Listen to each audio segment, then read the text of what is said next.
for an interview. My Martin knows, Professor Martin knows. Okay. So is that fine? Just waiting in the back.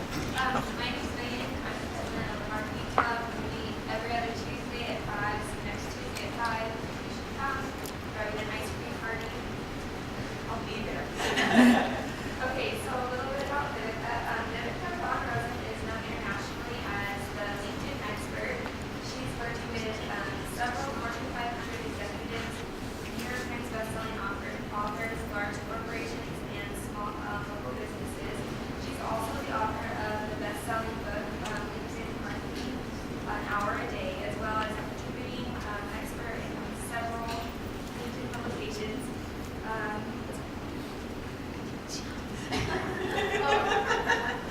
She's been cited and featured in several magazines, including Money Magazine, Forbes, and Fortune Magazine. And she's also been on several magazines' top lists, including Forbes 50 Top Influential Social Media Experts and Forbes 10 Top Women in Social Media. So I'll go ahead and give it. Thanks so much, Megan. Can you all hear me? Is my mic on? Excellent. I project really loudly, so if I talk too loudly, let me know as well. Okay, so enough about me. Let's talk about you. No, let's talk about me. Do you love my fabulous shoes? No, they're fantastic, right? This is good. As a speaker, you get really cool gifts, and this was one of them. So, no pressure, but I'm expecting really nice shoes. So what we're going to cover today is, of course, ethics in social media. I did a talk for the BBB earlier, and that's kind of what prompted this presentation. I want to talk about the non-negotiables, which probably you've already covered, and we'll cover a little bit more tomorrow. Some standards that we hope you act within if you're going to go into marketing, or if you're going to be doing any kind of social media, social marketing in your business. How many, just out of curiosity, how many people have that kind of entrepreneurial bug? They're thinking they might start their own business? Cool, cool. And how many of you are in marketing? No, obviously. And business in general? All the hands go. Okay, cool. So let's talk about some standards. Let's talk about some expectations, things that we see people do. I'd love a little feedback from you. That might be hard, but we're going to try to get a little feedback from you. We'll talk about those blurred lines, which we see every day. Danny and I were just talking about that before we came in. And then some solutions. It's kind of a short section of the presentation just because social media is always changing, so there will always be new solutions to the problems, but at least it gives you a little bit of a handle of if you're going into a business or starting your own business, and you're going to hire a marketing firm, maybe someone from here, what you can do to make sure that things don't blow up in your face, which also happens. Except for that.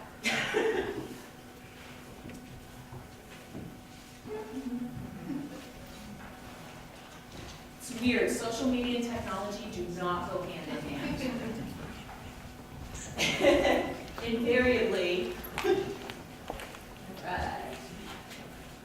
every single time I go to a conference, something happens with technology. All right, here we go. Good? Well, try dancing. Nope. You're like, what are you talking about? Why are you looking at that screen? All right, so while he's fixing that, there are a few things that you might have already covered that we definitely want to make sure that we cover when it comes to, and I'm going to get these totally in the wrong order, but I'll just talk while we're getting the technology fixed. All right, there we go. Non-negotiables. So one non-negotiable, of course, is rule of law, compliance issues, right? So these are absolutely non-negotiable. If you are in the financial world, if you're in the legal world, if you're in the medical world, there are compliance issues, right? There's HIPAA, there's FCI something or other. There's all these compliance issues. So rule of law, we absolutely, without a doubt, have to stick to it, right? There we go. Now it's switched over. So medical, financial, and legal all have compliance issues. You have to stick to those. You can't vary left or right. You have to stick to those compliance issues. Privacy, people's right to privacy. I don't know how I got on some list, but apparently somewhere someone thinks I like hot chicks. And now I get all this spam, hot, you name the nationality, that's the spam I get right now. It's crazy. That is obviously not from this country. We've got our privacy issues. You have to protect any data that you collect, whether it's through social media, whether it's through an email campaign, whether it's signing up for, a raffle ticket. You have to protect privacy. And I'm going to show you an example of where not protecting someone's privacy, even though he or she considered it spam, got a person fired. So we'll talk about that in just a little bit. Like, I even protected the name of this guy. This is a real in-mail. You probably can't read it from here. This is a real in-mail I got on LinkedIn.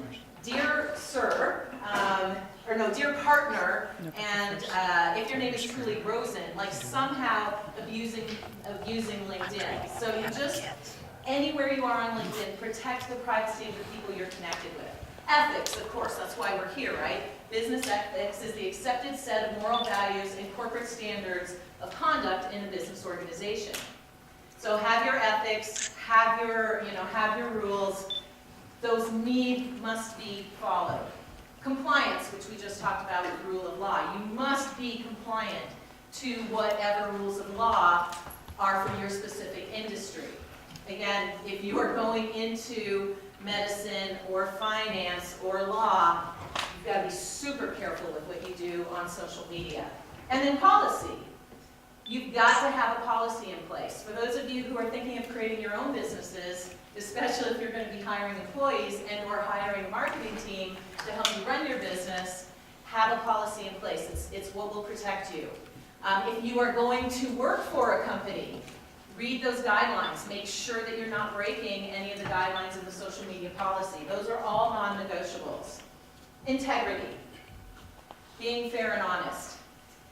Looking at marketing today, I'm not going to bring up any particular political activities that are taking place today, but you'd think that integrity was not a non-negotiable, but it isn't. For you guys moving into the business place, integrity really is a non-negotiable. So let's talk about some expectations. Honesty. Here's what is this Burger King or McDonald's? Let's see, it's Burger King. Here's what Burger King tells you your burger is going to look like. This is what it really looks like, right? So the idea of being honest is so important when you're going into marketing and going into business, but obviously not practiced all the time, especially by our bigger corporations. Trust. So my friend Bob Berg up here wrote several books, but one of his most famous quotes is, all things being equal, people do business with people they know, like, and trust. It's not a non-negotiable, but man, it sure makes life easier when people trust you and trust your company. Again, not going to mention any political races going on right now, but the trust factor is so low, right? Who you're going to vote for. We're not voting for, we're voting against anymore.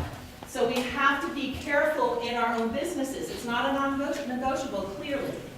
But I would highly recommend for you, if you are working in that business world and in that marketing world, do everything you can to increase that sense of trust with your prospect, client, or customer. Transparency. Again, a lot of companies are not terribly transparent in their financials, in their business practices, but the ones who are tend to gain our trust. And I just had to put Alicia Keys up there because I love what she's doing on The Voice right now. There's the beautiful, glamorous Alicia Keys who's got 1,400 tons of makeup on. And I mean, I'm not a huge fan of her music, so I was like, leave her, take her. She's all right. The fact that, and she's in the middle there, the fact that she ripped off all the makeup to be on The Voice to kind of fight against this Hollywood glam, LA glam idea, I love that about her. So that transparency is actually increasing my trust in her, is actually creating a fan out of me. So not only is transparency and trust, not only should they be non-negotiable, they're not, but they should be non-negotiable, but that can actually help to create a better sense of your business, the business that you're going to end up working in, a better sense of who you are within that business. So most definitely, even though it's not a non-negotiable, I would highly recommend you make it a standard when you move into that world. Responsiveness. Not a non-negotiable, but definitely should be a standard of practice. Here's a good example. This was United Breaks Guitars. Do you remember that from about 6-7 years ago? It's a guy, he was in this rock band. United Airlines broke his guitar, never responded to him, never helped him out, never gave him his guitar back. Immense, horrible press for United for a long, long time. He did this YouTube video, which is hilarious if you haven't seen it yet. It's relatively old school, because I think it was like maybe 2009, 2010. But that total lack of responsiveness really plummeted. It actually plummeted United stock for a while. So being able to be online, especially in the social media space, whether you're in customer service or not, being online and being able to respond to your customers' and clients' needs is absolutely, in my opinion, crucial. It should definitely be a standard of your business. Because again, if you don't do it, this is what might happen, right? You might lose business. Your stock might go under. You might get bankrupted. I think every day we hear stories of people who are upset with the company. I did a conference the other day in Phoenix, and Comcast was there. And I was talking to the director of marketing from Comcast, and she says, I know we've got an issue. Like we had, Frankie Liaison, who had at Comcast Cares back in the early days again. He helped to combat that issue. She said, I know we have an issue. I just don't know what more we can do. And, my immediate answer was, well, just be more responsive. Fess up, yeah. You're not getting the service you need. What can we do to help? How can we help you? Here are some solutions that will help you in the meantime.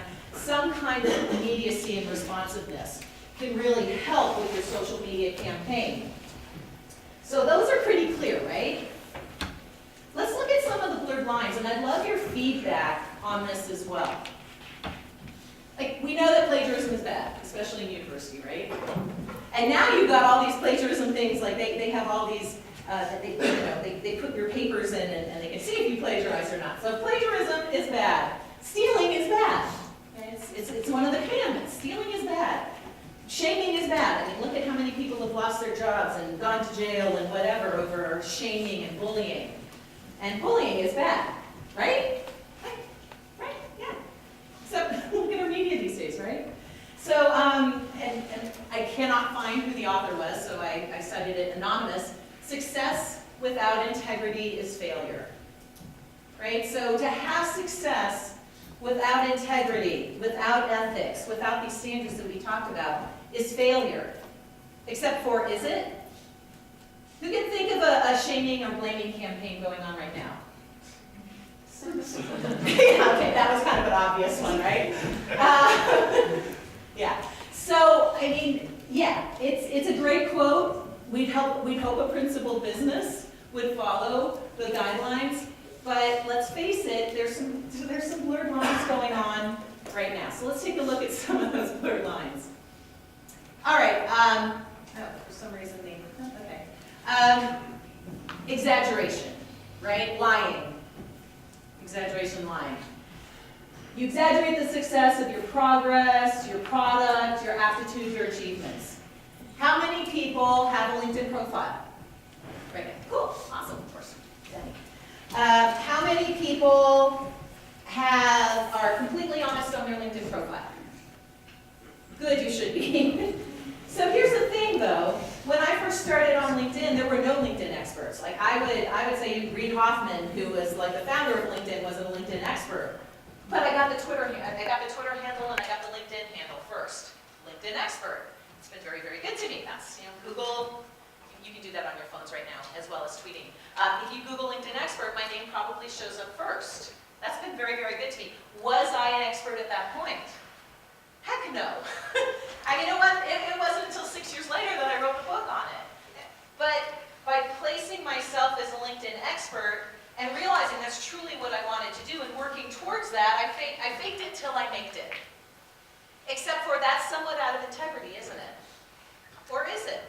So that's kind of the blurred lines I'm talking about, right? How many people have done job interviews, right? And do you go dressed in jeans and a torn sweatshirt, or do you dress nicely?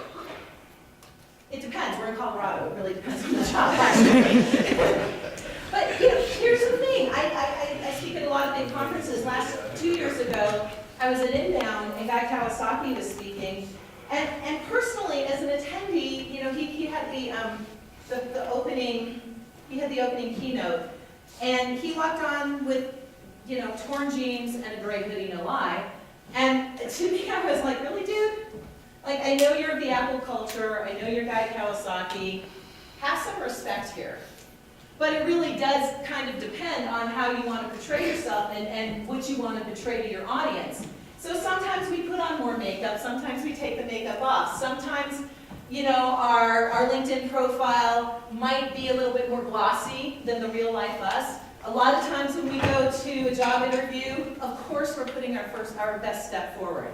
So there's kind of a blurred line there between truth and honesty and expectations. So, any other examples of exaggeration that you've seen? It's a blurred line, yeah. Can I ask you what your biggest weakness is? Yeah.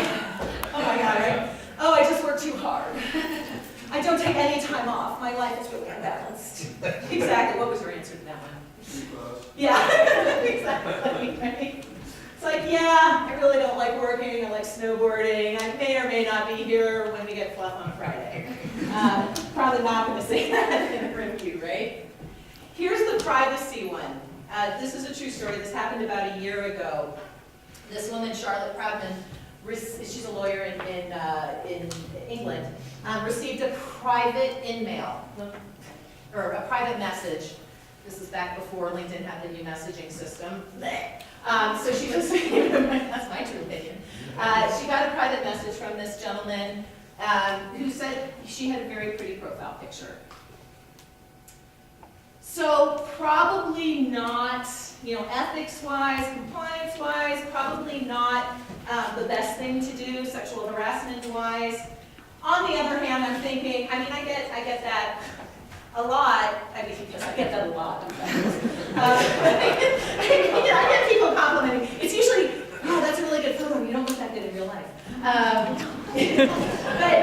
I'm not going to take it, I'm not going to go blow it up all over, news like, oh, he said I was pretty. Who cares? So anyway, she went the other route. And at first, being a woman, I'm like, yes, Charlotte, you're right.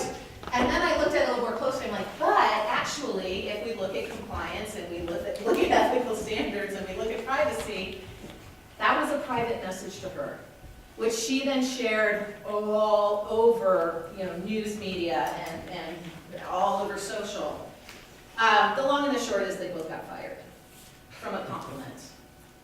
So you've got to be really, really careful. I guess the line's not that blurry there, but you've got to be really, really careful.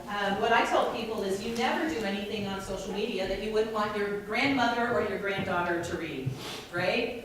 And that includes private messages. A friend of mine, very well known in the social media world, Facebook had a glitch. Again, this is back in the early days, like 2009. But it put her private messaging on her timeline.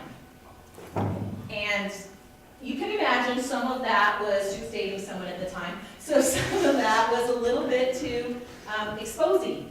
That's the word, exposing. So you have to be really careful about these blurred lines.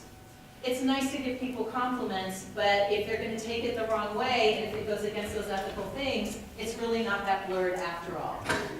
Because now, well, she's on the speaking circuit. I think he's still looking for a job. Another blurred line. You share a quote, a tweet, a gram, a snap, and there's no place to cite the author. How many people have ever quoted someone and you don't, well, now we have a little bit more than 140 characters, but you don't have 140 characters, so you don't cite the author. I was having a conversation with a friend of mine, another LinkedIn expert, and he had written an article for Inc. magazine, big magazine. And he was talking about social selling, and he used kind of a definition that my friend Jill Rowley created, which I can't remember offhand right now, where I put it to you. And then I would definitely cite Jill. But he didn't cite her because as we move along in social selling, it's kind of a quote, it's kind of a description that we would all use, that I can't remember right now. But he didn't cite her. So she called him very upset. Why didn't you cite me? Now, obviously in the blog post there's plenty of space, and he probably should have cited her as being the author of that particular definition or description. But what happens in this case? Now, one option, obviously, is you can put your quote in a picture and then cite your artist there. But in the first one, you know, with affiliate marketing fan, I just thought that was so perfect, affiliate marketing. Sorry, I have a negative taste about affiliate marketing. Art is plagiarism or revolution. The person plagiarizes. Like he doesn't cite Paul Gauguin there. That was just ironic, I thought. So blurb-ish line, right? Because there are times when we don't have enough room in a tweet, or there's nowhere, you know, we forget who the author was. Or like with my friend Bob Bird, right? All things being equal, people do business with people they know, like, and trust. Well, my friend Joel Comm has taken that, right? He says, know, like, trust equals buy. Obviously based on this, right? Or my friend Kim Garst does KLT factor, the know, like, trust factor. And they've taken it on, and they don't quote Bob every time. Should they? I don't know. Seriously, I'm asking you guys, should they? Or is there enough of removal from the original concept? Who owns that IP? Right, so these are blurred lines that we have, and I don't have a yes or no answer for you. But it's where our ideas of ethics might hopefully steer us in the right direction. And obviously plagiarism is bad, and don't do it. I'm not telling you to plagiarize, it's not okay. And similarly, and this is more to what Mario did the other day, you share a quote and cite the source in your blog, but you don't disclose the premise of the whole article belonging to another author. Right, so Jay Bear, we were just talking about Jay Bear too, from Convince and Convert, he had this happen. He had another really well-known speaker author who wrote a blog article and quoted him in it, but really the whole blog article was loose plagiarism of Jay's original article. What happens though when things become too prevalent? All things being equal, people do business with people they know, like, and trust. You start to hear it over and over and over again. It works its way into your content. And unless we're having, like, we have a plagiarized measurement tool, when do you cite the author of a concept or an idea? Again, things to think about. I don't have an answer for you necessarily. Let ethics be your guideline. And then finally, not finally, but you've all probably seen this. You lose your cool on a Facebook page. You're doing social media for a company. There's an obvious troll there. That's just been nasty, nasty after your company, and finally, maybe it's a Saturday night, maybe it's 2 o'clock in the morning, maybe you've had too much to drink, but you call the guy an idiot online, and your company ends up having a lawsuit. Happens. What do? This is where social media policy is really important. Everyone knows that guy's or that gal's a troll, right? Everybody knows the person who's been harassing you is gross. It doesn't matter. Even drunk at 2 o'clock in the morning, you don't have the right to call them out if you're working for another company. So blurred line-ish, but something to be aware of, especially as you guys, again, move into this kind of world. This just happened to me. I won't mention her name, even though it's public and I could. There is a woman who, all her writing is about other people's failings. So 10 big mistakes that our 10 top CMOs have made. 10 top mistakes that the top social media, social selling mistakes. Social media and social selling experts getting it wrong. That's me, front center, by the way. Why? Why do people do stuff like this? Completely trolly, nasty work. A lot of us who were cited in this article, my first, I never sent it though. I mean, that would have been my right, to respond to her. Instead, we blocked her. We all blocked her, and several of us wrote articles, not naming her necessarily, but talking about how doing that is not a good idea, right? But people still do it, blurred line. is there, unless it's straight defamation, is there something that says you can't slam the other party, that you can't slam your competition? Again, let's look at politics, shall we? Or not. But in marketing, do we like that? I mean, when you see a print article or you see a blog post where the person is constantly defaming their competition, does that build your trust with them? Of course not.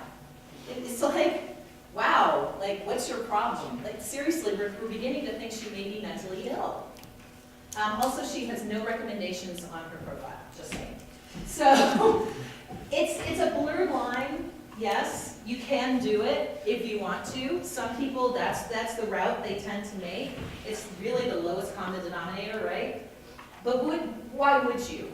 So it's a blurred line, but again, following the rules of ethics, the non-negotiables and the standards, you're going to build better campaigns. You're going to create better content. By the way, my two friends, Bryn and Donna Sordula, both wrote articles kind of counteracting without naming names. They got hundreds of comments, likes, and shares. Hers, not so much. So it can be done. It's a blurred line, but why would you? And here's one I have been guilty of. Borrowing images from Google. Does anyone ever borrow images from Google?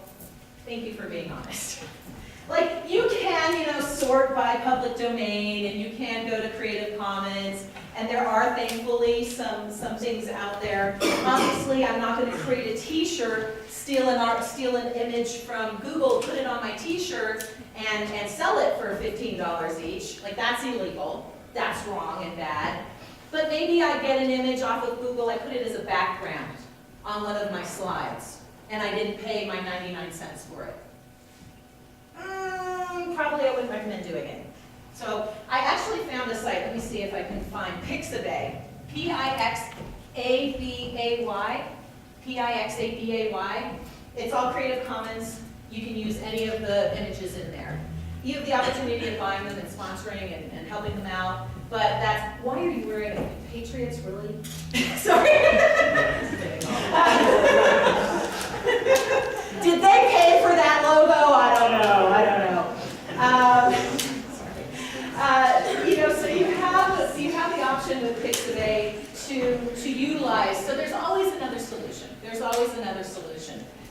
And people get in trouble by borrowing images from Google and other places. So these are blurred lines that they demand a deeper look at ethics. They demand a deeper look at social engagement, and then also your personal voice. How many people, of the marketing folks in the room, raise your hands again. How many of you are interested in moving more into the social marketing realm? Right? And so, millennials, your voices are strong, they're important, and you believe that, right? That your voice is strong and important? You should. It is. You're our next generation. You're going to fix all the mess that we make.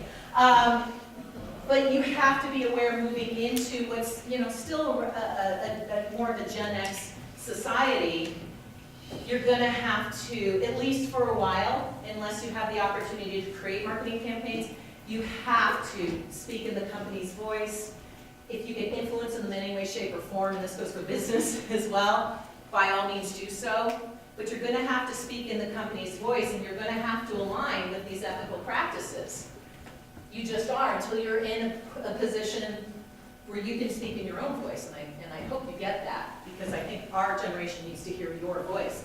For our entrepreneurs in the room, that's awesome. You get to step into your voice and your activity, but be very aware of who your market is as well. So you're going to have to align somewhat. If your market is old people like me, you're going to have to align with what our expectations are.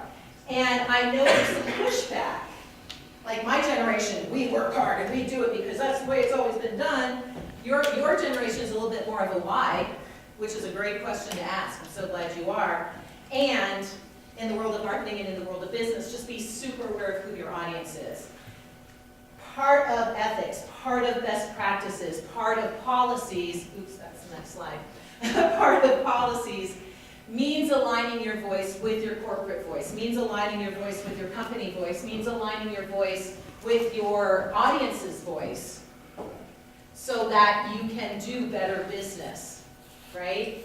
I don't want you to go in and lose your first job because in using your personal voice, you just smashed some troll on Facebook. And now we have classes about this. Denny has classes, Dr. McCorkle has classes about this. Not so much in 2009. So there are a lot of not a lot, there was one generation that came slightly before you, just a hair before you, that paid a lot of price and made a lot of mistakes, including me, don't get me wrong. So I would hope that moving forward into your next careers or your new careers, that utilizing some of the mistakes that we've made can make you better. And just looking at some of these, these examples here, like I love the National Honesty Index with honesty, right? There's one of the things we first talked about. Honesty is so key. It's such a non-negotiable, and it can help you build your business. What's her name? Honest Makeup Company? Jessica Alba, there we go. Perfect example as well. You know, the Super Bowl ads. I love that. Crowdsourcing. I mean, crowdsourcing is an amazing phenomenon that's, again, relatively recent, but it allows the people's voice to come through. But what do you do when you're crowdsourcing a campaign and the voice doesn't align with your audience? I mean, what was it? Oh, the creepy monkey baby. What was that one? Right? Puppy monkey baby puppy. Puppy monkey baby.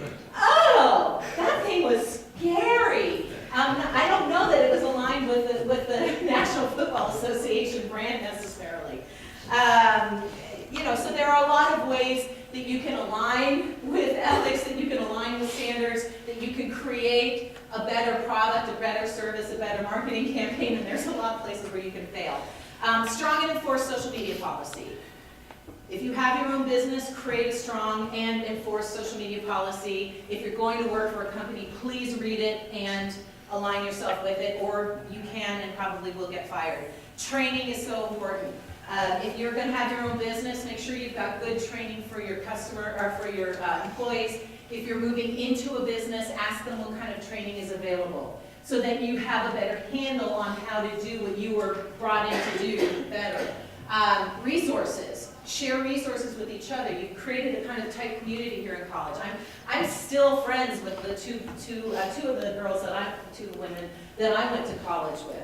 Get coaching, coach each other, join the marketing club. Join the marketing club, there you are. Join the marketing club. Encourage each other, support each other. You know, if you have your own business, you know, reward and punishment, but reward your employees. So there are a lot of things that you can do in this day and age to help to be aligned in marketing and in business in an ethical way, following powerful standards and avoiding those blurred lines, which could cost you your job and they don't really work anyway. So that, I think, is that. Wrapping up, some social activity obviously is non-negotiable. The policy should direct your social activity in business if you've got one or if you're working for one. Trust your own sense of ethics as well. I mean, if they're strong. If you have a sucky sense of ethics, don't trust it. And that will help guide you personally and professionally. So, yeah, we got a little time here. Do we have any questions about anything I talked about today? Yes. I had a question when you were talking about images and stuff. Yeah. What about memes? Because it's really hard to find a source for the meme. Exactly.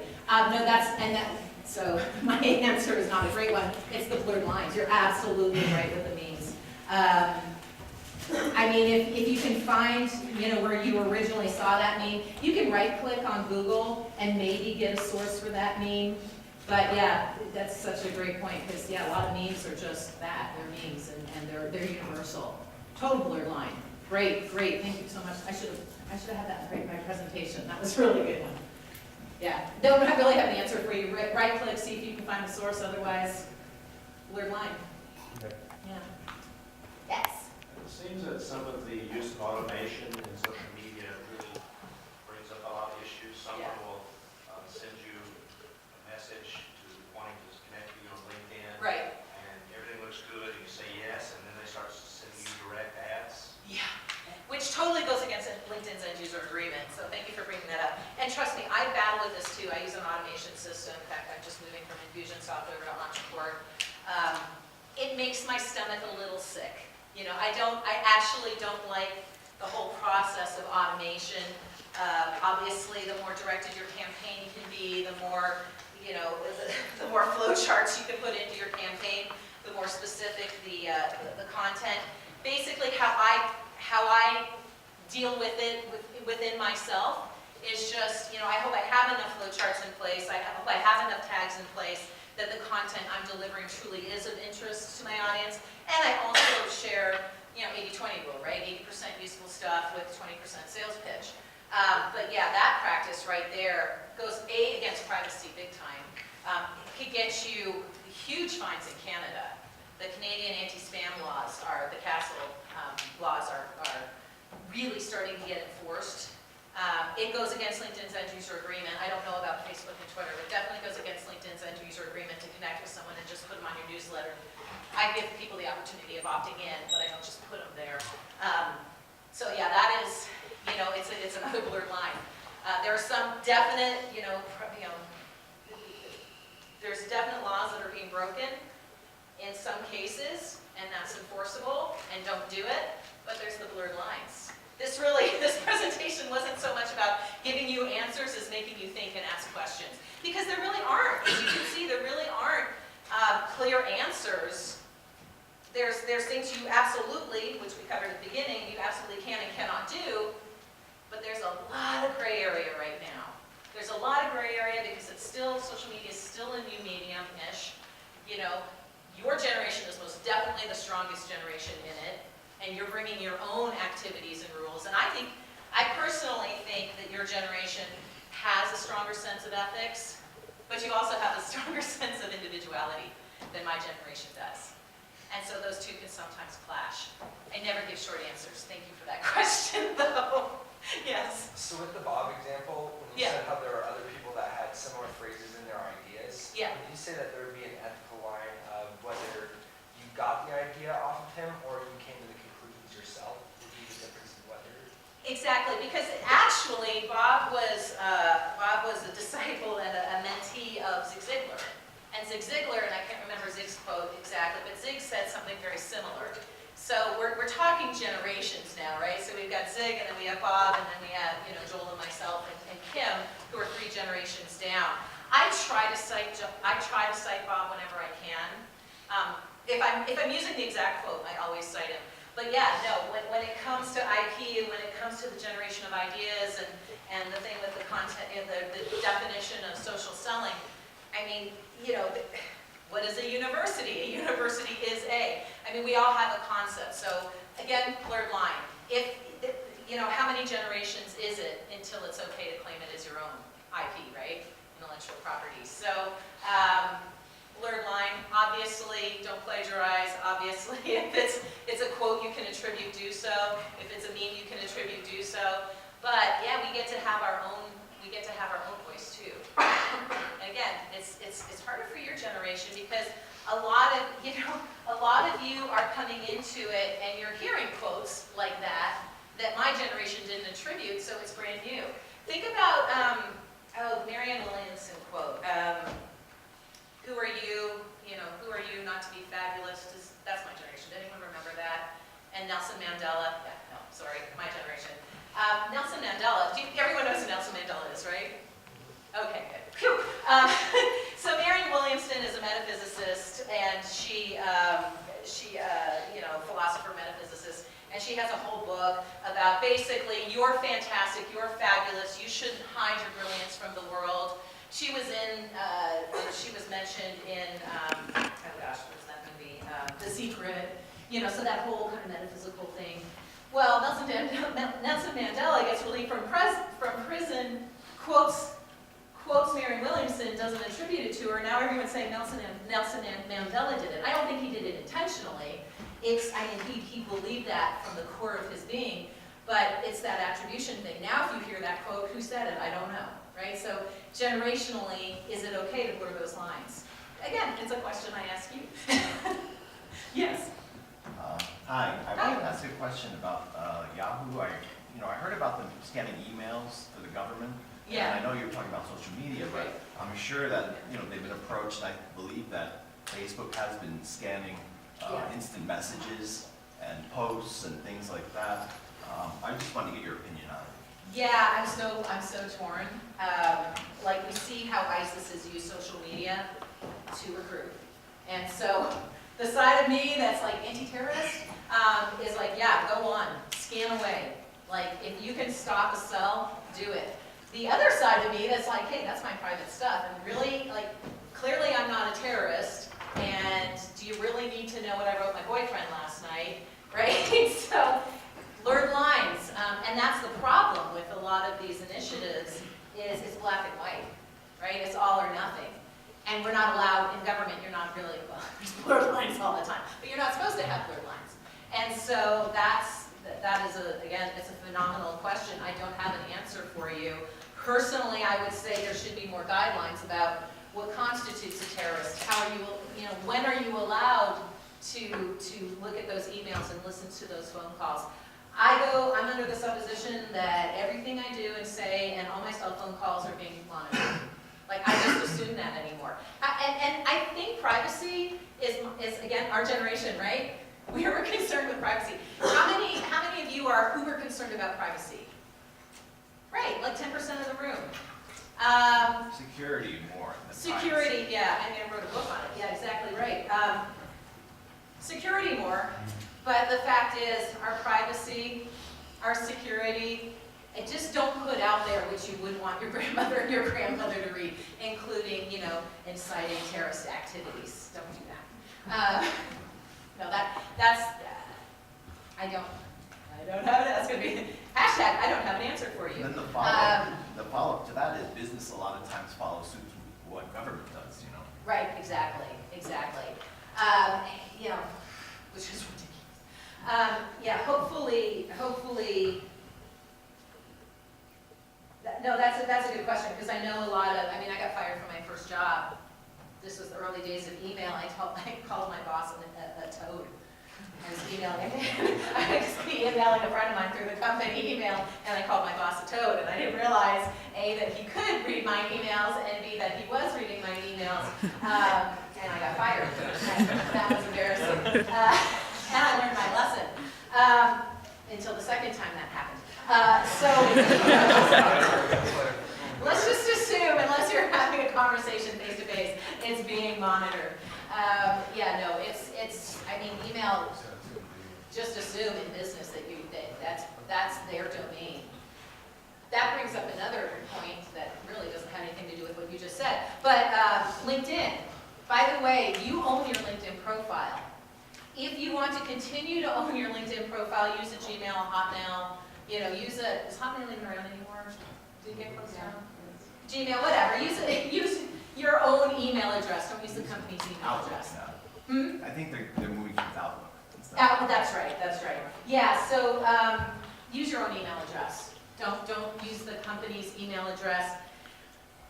If you're concerned about the company trying to take over your account and tell you what to do, don't use the company's email address. And that's what happened with Frankie Liaison with Comcast Cares.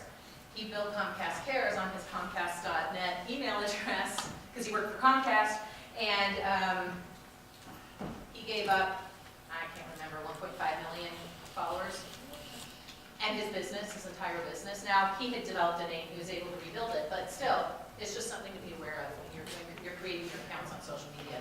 If you want to keep it yours, use your own email address, and also the company, unless you're using the company name in your name, doesn't really have any right to tell you what to do or not to do with your LinkedIn, at least. That was way off topic. Okay.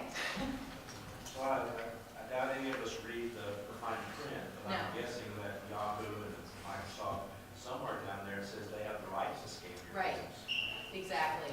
The only fine print I've ever read, ever, on any document, including, including contracts I signed, I shouldn't say that out loud, is the LinkedIn one, only because I inadvertently broke several rules on LinkedIn and had my account shut down several times, so I thought, I better read this. So I would say, read the small print, or at least Google it. See what's hot. I think you're absolutely right. They probably do say that, yeah, and which answers your question. Yes? Microsoft actually released something after Yahoo saying they did not work with the government. Oh, interesting. To scan emails like that. I guess they refused. Perfect. Yeah, and you have the choice, right? You have the choice then to go Gmail, Yahoo, Microsoft, who's going to allow you to be more private. Yeah, small print, pain in our systems. Yeah. I'm just curious what happened to the lady, like what were her steps after her emails got leaked, or her private messages got leaked onto her? To who? The lady who, her private messages got leaked onto her. Oh, yeah. What steps did she take after that happened? She didn't, well, and also her platform of choice was Facebook. So she could have, possibly done a lawsuit against Facebook or something like that, but then that's what she was famous for.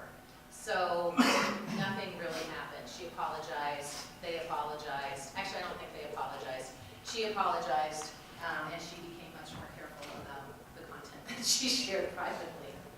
Yeah, it was a huge debacle, again, probably 2008. Yeah. The questions? Yeah. I'm just curious, from a company standpoint, I feel like it's an unfortunate reality that a lot of companies aren't ethical. In fact, I'm doing it directly.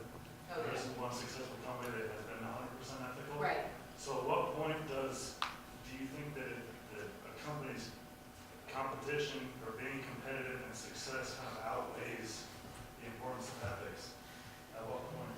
Yeah, well, the professors of finance are going to give a different answer than the professors of marketing, right? The company has to succeed. Its bottom line, has to stay relatively in the black in order for there still to be a company. I just look at, especially, and I come from a marketing sales world, I look at marketing and sales campaigns that are based on ethics and honesty and transparency, and they have a way better vibe. And that's actually measurable. They tend to do very well. But yeah, off the top of my hand, I'm not going to. I can name, just think about it. What are 5 companies that spring to mind as unethical? And they're still in business. I personally, it's your choice whether you want to work there or not. It's your choice, vote with your dollars, right? So it's your choice if you want to invest in them, buy their stuff, work there or not. There's a reason for all these phishing scams. There's a reason for email scams. There's a reason for all the mess that's online right now. It works.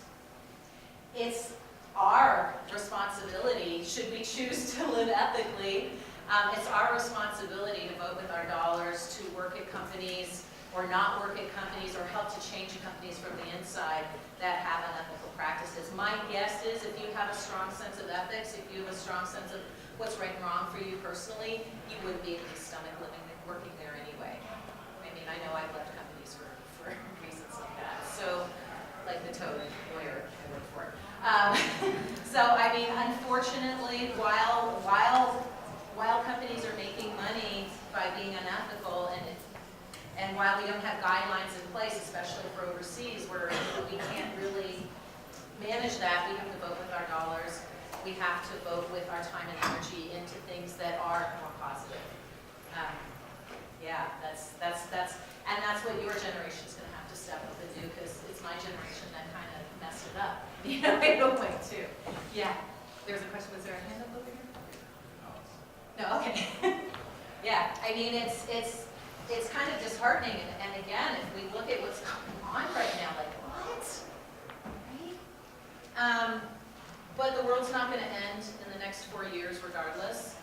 And so I would suggest that all of you start looking towards what happens after 4 years. And what companies do you support, and what people do you support, and what business practices do you support, and what, all of the different aspects of life. Where are you going to put your time and effort and money? Because you have to change it. That's just the way it is. But that's why we have classes like this, right? that's why we bring up these questions, because they're important. They're really important, because you're our future.